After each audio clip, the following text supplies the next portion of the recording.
meu nome é Juliana Gualter, sou nutricionista, trabalho aqui na Cefa. Eu já vou falar um pouquinho dos falsos saudáveis, que são aqueles alimentos que as pessoas às vezes acabam incluindo na alimentação, achando que tá tudo bem, mas a gente vai ver que alguns não são bem assim, tá?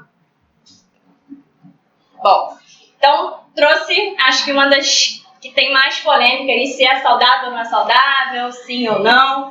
E aí, quem acha que é bom o consumo das barrinhas de cereais? Olha, eu quando faço... Não? Tá. Quando eu faço exercício físico, eu faço natação e é um horário mais ou menos perto do almoço e eu não almoço por conta da natação. Aí, a barrinha, eu às vezes eu como ali para nadar, entendeu? Ok. Só para enganar a fome, porque eu almoço depois da natação. Isso acontece bastante. Normalmente as barrinhas de cereais entram exatamente isso, né? Aquele lanchinho que a gente deixa dentro da bolsa, tá na rua e utiliza. Então vamos lá. É boa? Depende. Do açúcar que tem em cada uma. Exatamente. Eu trouxe 2 barrinhas, eu não coloquei marcas, tá? Não vou fazer propaganda de nenhuma empresa, mas trouxe o rótulo pra gente dar uma olhada. Então essa primeira barrinha de cereal, a gente tem aí nos ingredientes. Então, aveia, flocos de cereais, glicose de milho, mel, polpa de banana, açúcar mascavo, açúcar invertido, gordura vegetal, normalmente canola, óleo de soja, corante, beta-caroteno, caramelo 4, antioxidante, lecitina de soja e aromatizante. Quantos ingredientes, né? Então, vamos dar uma olhada aí. Então, alguém já até falou sobre isso. São 4 tipos de açúcares que a gente tem nessa barrinha, né? A glicose de milho, o mel, o açúcar mascavo e o açúcar invertido. Então, só da gente pensar aí, são 4 açúcares. E também o caramelo 4. Esse caramelo 4, a gente encontra eles no refrigerante à base de cola. E tem aí nessa barrinha. E aí eu falei, depende, né? E mostrei vários itens ruins. Por que depende? Tem essa outra barrinha de cereal. A gente tem aí de ingredientes, então, a semente de gergelim. Ela é boa para inflamação. Semente de linhaça, que é fonte de ômega 3. E a gente tem 2 tipos de açúcares, né? A maltodextrina e o adoçante da isomaltose. Então já é uma lista de ingredientes menor. A gente tem 2 ingredientes interessantes, que são as sementes, e 2 aditivos, mas que entram num equilíbrio. Então, se a gente for comparar a primeira barrinha com a segunda, a gente pelo menos tem a opção de escolher uma menos pior. Aprender a ler os rótulos. Juliana. Juliana, já me disseram que a leitura de qualquer produto, tá?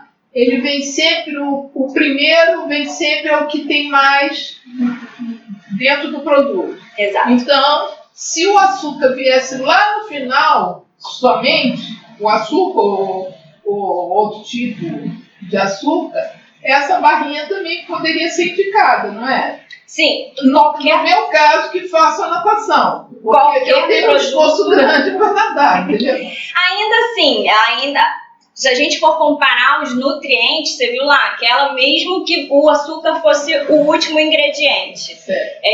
Ainda assim tem muito aditivo químico, né? Então a gente sempre prioriza o seguinte: produtos in natura, que são aqueles que a gente compra na sua forma natural. Certo. Os processados são aqueles que são adicionados de alimentos. Então, por exemplo, quando a gente às vezes compra a sardinha enlatada no supermercado, ele vem adicionado de óleo e sal. Então, são 2 alimentos como ingrediente. Quando a gente compra um produto ultraprocessado, ele vem com todos esses aditivos.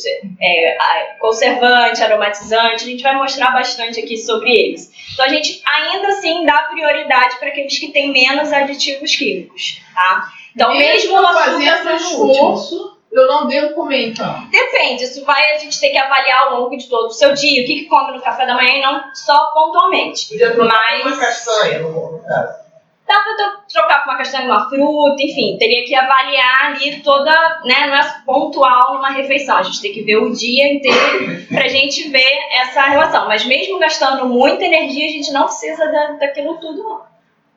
Tá? E tá certo, a lista dos ingredientes para qualquer produto é do que tem mais para o que tem menos do que está escrito na embalagem. Acho que você ia fazer uma pergunta também.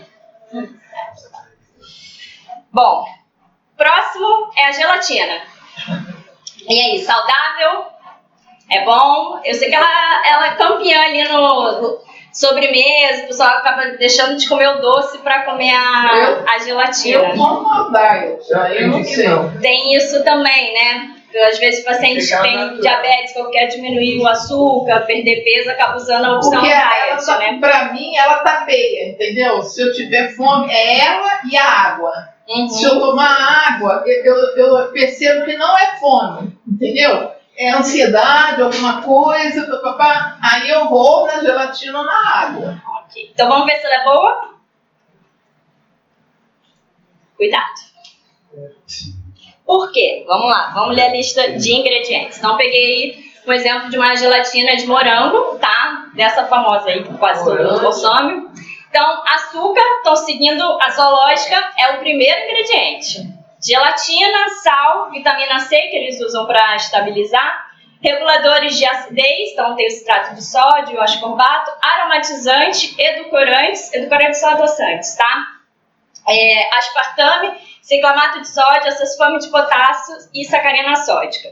Além dos corantes, Bordeaux e o amarelo crepúsculo. Isso é a diet? Essa é a diet. A diet com açúcar? Tem as duas versões.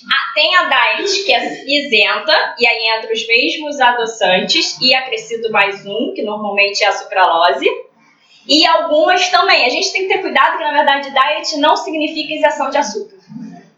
Tá? A gente tem que, mesmo então, sendo diet, olhar. Então, condenado a gelatina. Pra qualquer um, né? Não é só pro diabético, não. Pra qualquer um. Essa lista aí, metade do que eu falei aqui não é alimento. Tem que ser aquela gelatina que você hidrata.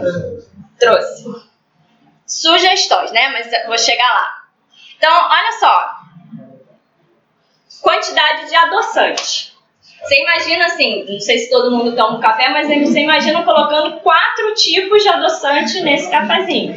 É muita coisa, né? Então a gente tem quase todas as variações de adoçante aí nessa gelatina, tá? Então aspartame, ciclamato, acesulfame e a sacarina. E relendo aqui, eu dei só uma resumida, tirei o que era, mas relendo aí os ingredientes. Açúcar, gelatina, sal, vitamina C, regulador de acidez, edulcorantes e corantes. E a pergunta que eu te faço? Oi? É para estabilizar, não é nem a vitamina C saudável. E aí nessa gelatina de morango eu pergunto, cadê o morango? Tem tudo, menos morango. Então nem pra dizer, poxa, mas aí a gente tem o nutriente da fruta. Não, nem um pedacinho da fruta. Bom, eu como não gosto de morango, eu jamais. Você não vai fazer isso com a torta de chocolate, não, nem com brigadeiro, né? Pode botar o chocolate. Bota o chocolate 50%. Meio a meio. Tudo bem. Então, gelatina caseira. Então, a gente pode usar a sem sabor e a sem cor, que a gente já diminui aí os corantes, os aromatizantes, ou agar-agar. Eu trouxe o que é esse agar-agar, mas é um pozinho, vem de lojas de produtos naturais, à base de alga. Então, um ou outro, que é para dar aquela consistência mesmo da gelatina, e a gente pode fazer um suco da fruta, né? Faz suco de laranja, de goiaba, o que for. Mistura e fica. Pelo menos a gente tem os nutrientes daquela fruta. Ou então suco integral, aquele suco integral de uva, óbvio, sem açúcar, adoçante, senão a gente vai trocar 6 por meia dúzia. Mas a gente também pode fazer, misturar e fazer essa gelatina. Então, para quem gosta, dá para fazer dessa forma, a gente pelo menos garante um pouco mais de nutrientes e menos daquela lista grande lá. O outro é a granola. E aí? Aqui falou não. Sim? Alguém vota pro sim? Sem açúcar pra caramba também. Então vamos lá. Pode ser? Pode? Vamos ver o porquê, né? Bom, então calma que eu vou chegar nessa parte de falar do açúcar, tem muito carboidrato, vou chegar lá também. Então os ingredientes: aveia, farelo de trigo, germe de trigo, flocos de arroz, flocos de milho, grão de soja, uva passa, castanha, mel, sal. Enfim, tem algumas que continuam aí essa lista, mas dessa aí que eu peguei isso. Por que poderia?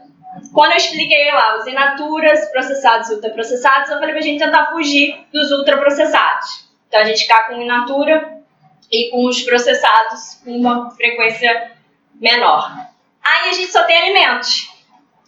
Não tem aí corante, edulcorante, enfim, os antes da vida não tem esses aditivos. Mas, claro, a gente tem aí uma quantidade de carboidratos. Então tem que ter um controle disso aí.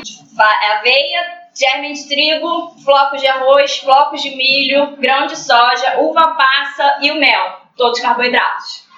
Okay? Então, para quem precisa fazer uma restrição, resistência à insulina, diabetes, até questão de peso, tem que ter um cuidado a mais. Eu acho que a questão vai muito da quantidade. Né? Quanto que a gente vai colocar, qual é a frequência dessa granola. E a minha sugestão, então, para a gente diminuir essa quantidade dos carboidratos. Granola caseira. Dá pra gente usar, então, a aveia, que vai entrar como carboidrato. E aí, a semente de abóbora, castanhas, macadâmia, né, que são as oleaginosas, um pouquinho de óleo de coco ou óleo de gergelim, a linhaça, chia e um pouquinho de canela.